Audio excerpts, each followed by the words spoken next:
मैंने राष्ट्रीय मानवाधिकार आयोग को शिकायत भेजकर कार्रवाई की मांग की है। नमस्कार, मैं ओमदेव। आज हम हैं दिल्ली में, हमारे साथ हैं डॉक्टर जितेंद्र कुमार गौतम जी।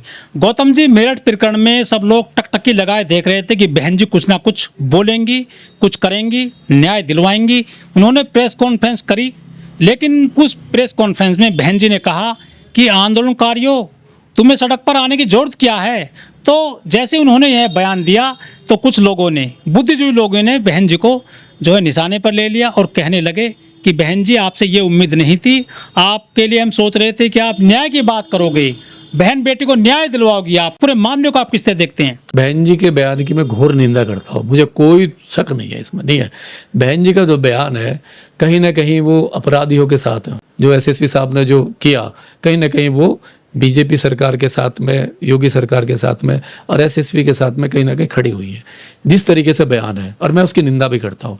देखिए, क्या जरूरत थी बहन जी को ये कहने की? आपने अगर आंदोलनकारी को आपने कहा कि मेरा समाज गरीब समाज है, बहुत तुच्छ समाज है, कमज़ोर समाज है, मुकदमे नहीं झेल सकता, तो ये ठीक है, ये सही बात है। लेकिन अगर आप उसी में दो लाइन जोड़ देते, नहीं है कि एसएसपी ने जो कहा कानून को हाथ में नहीं लेना था, एसएसपी साहब ने जो कहा गलत करा, उनको कस्टडी में लेने के बावजूद उस युवा पे थप्पड़ नहीं मारना था, उसकी जाति देख के हमला नहीं करना था, उसको एहसास नहीं दिलाना था, ये भी आप कह देते दो वर्ड नहीं। तो ये आपने नहीं कहा, ये गलत है, और ये तो कोई भी कह सकता है। और तमाम मीडिया, एक और बात है, तमाम मीडिया उसकी अवहेलना कर रहा नहीं है। तो आप मतलब अलग कैसे हो सकते हो? और हमारे जो देश की जो धरती है ना, हमारे जो महापुरुष रहे हैं, चाहे वो ज्योतिबा फूले हो, नहीं है, रविदास हो, संत कबीर हो, नहीं, सबने आंदोलन किए हैं। जिस पार्टी से आती हैं बहन कुमारी मायावती, उस पार्टी के जो फाउंडर रहे हैं मान्यवर कांशीराम जी, वो खुद आंदोलन करते थे, सड़क पर आते थे, वो पत्थर खाते थे, कई बार उनको सिर भी फूट गया था बोट क्लब पर। तो बहन जी की पार्टी के नेता वो खुद आंदोलन से निकले हैं। तो बहन जी क्यों कहती हैं ऐसा कि आपको सड़क पर नहीं आना है? नहीं, आज का दौर और है। देखिए, वो दौर और था। हमारे जो कांशीराम जी का सड़क पर ही आंदोलन रहा है, पूरा जीवन उनको सड़क पर रहा, ठीक है, आंदोलन किया, पार्टी में रहे, और कई बार उनको चोट भी लगी। सवाल ये कि और तमाम जो आंदोलन जो हुए रोड पर ही हुए हैं, नहीं है, आज़ादी की लड़ाई भी रोड पर ही हुई है। बहन जी ने जो ये कहा है ना, एक बात बहन जी की इसमें सही हो सकती है, एक बात। देखिए, जब कांशीराम जी आंदोलन करते थे, बहन जी आंदोलन करती थी, उससे आज से 10 साल 15 साल पहले आंदोलन होते थे, तो सरकार संविधान के दायरे में काम करती थी। सरकार जाति देख के, धर्म देख के जेल में नहीं डालती थी। लेकिन एक बात उनकी, कहीं ना कहीं एक बात को मैं मान सकता हूँ कि आज की जो है ना, जो ये भारत 14 साल में जो सरकार है, जो रही है, अभी जो चल रही है, चाहे बीजेपी की सरकार जहाँ जहाँ है, तो ये जो है, ये उतावले हैं। इनको ये है कहीं ना कहीं, अगर ये ऐसी समाज जब भी तुम्हें रोड पर दिखाई दे, सीधा इनके मुकदमे डालो, इनका फ्यूचर बर्बाद करो, नहीं है, इनको जेलों में डालो, रासू का लगा दो। अब आपने देखा है, रासू का कांग्रेस के टाइम पे बहुत मुश्किल से कभी लगती थी किसी को, नहीं है, वो इतना हार्ड। लेकिन ये रासू का ऐसे लगा रहे हैं जैसे रेवड़ी बांट रहे हो। और किस पे लग रही है? या तो माइनॉरिटी पे लग रही है या दलित पे लग रही है। तो उनका इस बात को कहना कि आप मौके की नजाकत को देखते हुए, नहीं है, क्योंकि सरकार आपके लिए बैठी हुई है जेल में डालने के लिए, कि आप एक गलती करो, खाली आप एक कदम रोड पर निकालो, और ये सरकार जो है वो आपको जातिवादी मानसिकता चेहरा दिखाएगी। तो ऐसा नहीं है कि उनकी सारी बातों को हम मतलब नकार दें।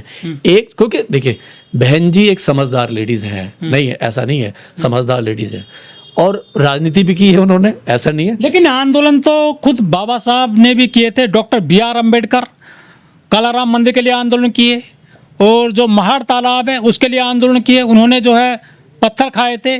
तो बहन जी बाबा साहब से तो बड़ी है नहीं। जब बाबा साहब आंदोलन कर सकते हैं, मान्यवर कांशीराम आंदोलन कर सकते हैं, तो बहन जी क्यों मना करती है सड़क पर आने के लिए? मैं बता रहा हूँ ना क्या है, वो दौर और था, नहीं है।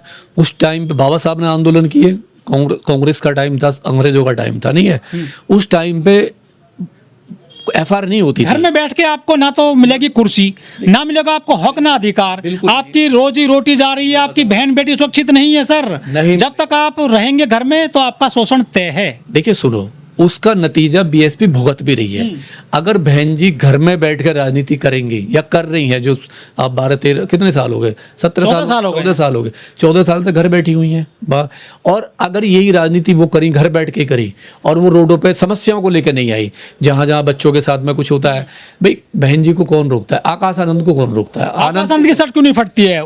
वो क्यों जाते हैं चंद्रशेखर वहां पर, उन पे हमला हो जाता है। यही है कि आकाश आनंद को आप कब तक बचा कर रखो पब्लिक से? नहीं है, आपको समाज में तो उतारना ही पड़ेगा ना। या समाज में आप हेलीकॉप्टर से उतार के लेके आओगे? समाज भी तो देखना चाहता है ना। पैराशूट ही नेता है क्या? पैराशूट, आप पैराशूट बना दिया है बहन जी ने, आप पैराशूट बनाओगे तो जो जमीन पे नहीं है उनकी जमीन चली जाएगी। डेफिनेट है। देखिए, जो समाज की बात करेगा, इंसाफ मिले या ना मिले, आज क्या है ना, रील का जमाना है, सोशल मीडिया का जमाना है, हर आदमी रील देख रहा है, सोशल मीडिया। राहुल गांधी धान रोपते हैं, वो ट्रक ड्राइवर से मिलते हैं, वो मोची से मिलते हैं, वो एक ग्रामीण लोग हैं जो खेती में काम करते हैं, ट्रैक्टर चलाते हैं, वो गांव-गांव जा रहे हैं, भारत जोड़ने की बात करते हैं राहुल गांधी।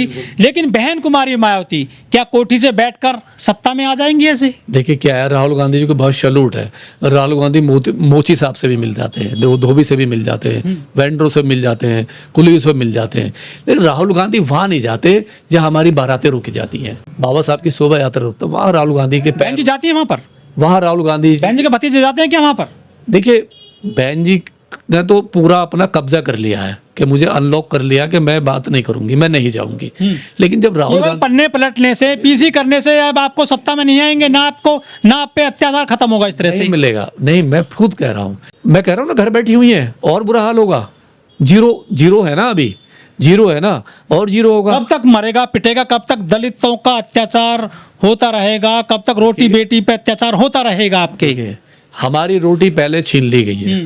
इस सरकार ने रोटी, नौकरी है ही नहीं, रोटी तो खत्म कर दी ना। एजुकेशन है, एजुकेशन है भी नहीं, बहुत महंगी कर दिया वो भी एजुकेशन।